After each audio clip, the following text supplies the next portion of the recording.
Hello, I'm Joel Goodwin, also known as Electron Dance. I was surprised that a second WASD event was held in London this year, so I went along and sniffed around for anything remotely thinky.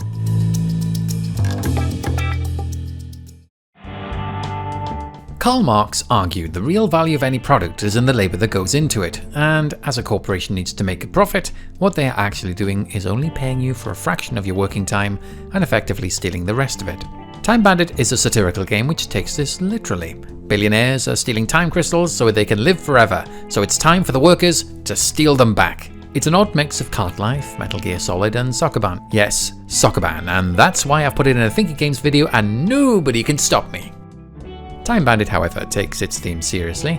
It can take half an hour of real time to move a crate, and if you arrange to meet someone in the game tomorrow at 3 PM, you'll need to be playing the game tomorrow at 3 PM to make that meeting. Maybe I'll see you tomorrow for the rest of this video. The first part of Time Bandit was released in July for Windows and Mac. It's a Thinky automation engineering puzzler, and I traveled to London to take a little vacation but also present the game here. I've seen Rogue Voltage described as a roguelike deck builder crossed with a modular synthesizer. It's a series of turn-based battles where each member of your party has a circuit grid on which they wire up modules to power cells, and it's up to you what you connect and when. Naturally, you'll want to charge up that blaster, but maybe you also want to delay an enemy's turn on the timeline or heal someone. It got complicated fast in my short, unsuccessful games on the show floor. I talked to developer Luca Beisel about his project. I'm an art historian, and until April I was working in the university on a PhD, and now the PhD is on hold because I'm going full-time with this game.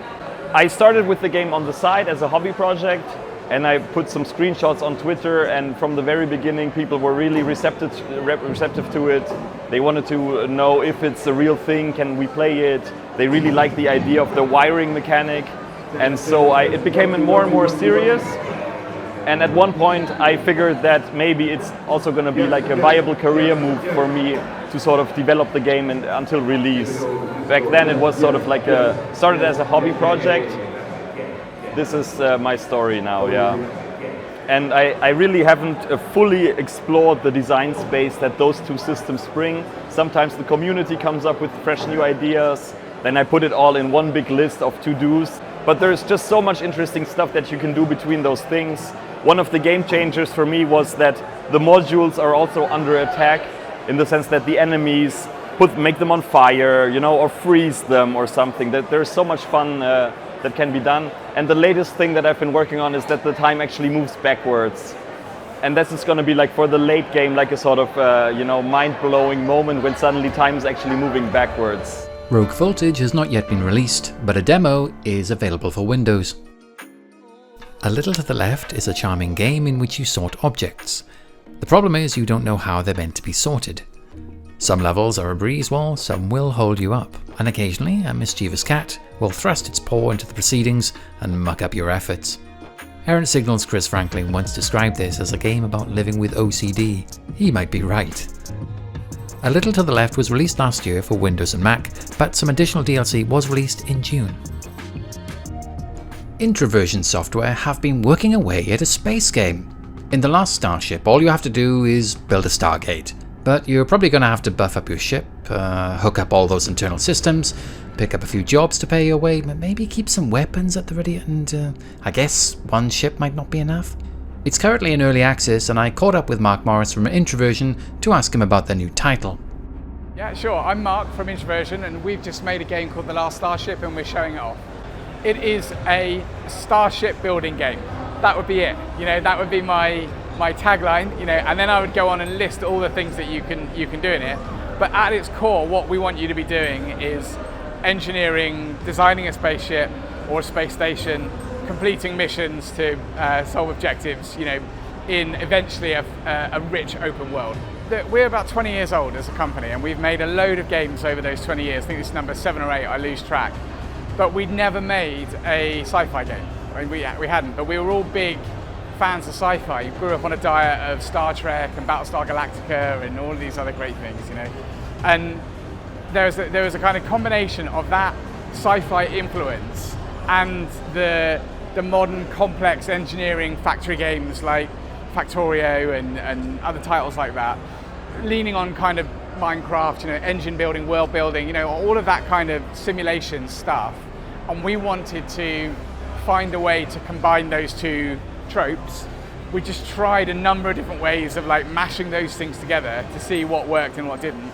And over a period of time, we sort of took the best from each of those and ended up with Last Starship. It's just lacking a bit of coherence, at the moment. But it's in early access, and that's kind of why we do it like this, to experiment, to develop, to get the feedback, and then build a game, that really stands up well. There isn't really a concept of feature complete for us, right? We just keep pushing these things together until the game becomes coherent, and you've got like however long an experience we're kind of happy for you to have, 20 hours, 50 hours, 100 hours, or something like that. And even then, we'll probably still be putting in new missions and new worlds to explore, that kind of thing. That is sort of where we are. It's this big, expansive game which needs a bit more cohesion to kind of take it through. So I think that's probably the most insightful that you could be at the moment, because the rest of it, I'd just wave my hands and say, well, we're not really sure. We're still putting it all together.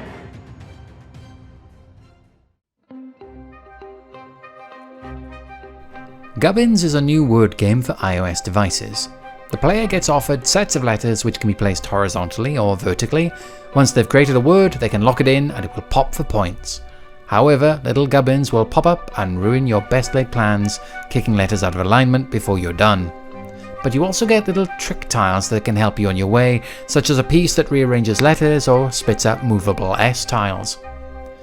Games were short, making it perfect for the commute or, dare I say it, a trip to the loo. I played several times on the show floor, but not in the show toilets. I just want to stress that, thank you. Gubbins is due to be released this year. Breachway is a roguelike deck builder that slings you around star systems through a series of encounters. While some of these encounters are shopping for spaceship upgrades or saving people in an escape pod, most of the encounters are fighting time. Both you and your opponent have offensive and defensive cards, and there's all sorts of cross effects to weigh up. You can also target particular cards on the opponent's ship to damage them. They'll need to be repaired before they can be played again. I was so enwrapped, I forgot to take video of the game, which is why I've had to stick the trailer in here. I made it all the way to my first elite encounter, but that was also my last elite encounter, as my spaceship was turned into a ball of fire. Breachway is still in development, but is slated for Windows release this year.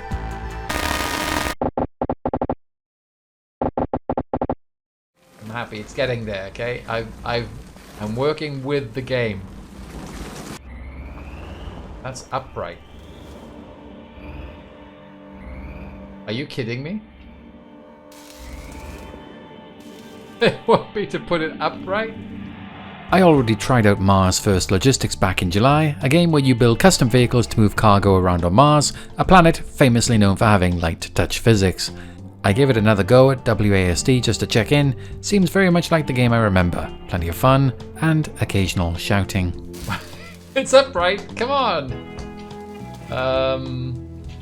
So let's see. I'm just holding on to this thing for dear life. Mars First Logistics is currently in early access for Windows. Please just... Yes! Hexarchy is a 4X deck management game that is fascinatingly complex. Each hand gives you the opportunity to grow your little empire, harvest resources, build a war machine, and develop technology. You can also trade with other players, build road systems, and send scouts to penetrate the fog of war. The other empires will be coming for you, of course, so prepare. Each game is meant to be completed in a single sitting, around an hour, and you can play against humans or AI. If you want to know more, I streamed it for Thinky Games last week. What do I want to do? Education, obviously. Right, do I want a great library? Do I want current? Hexarchy will be released this month for Windows and Mac. That's all from WASD, but if you're hungry for more expo action, check out the On Location Tokyo Game Show report from my fellow Thinky gamer, Hira. Bye bye now.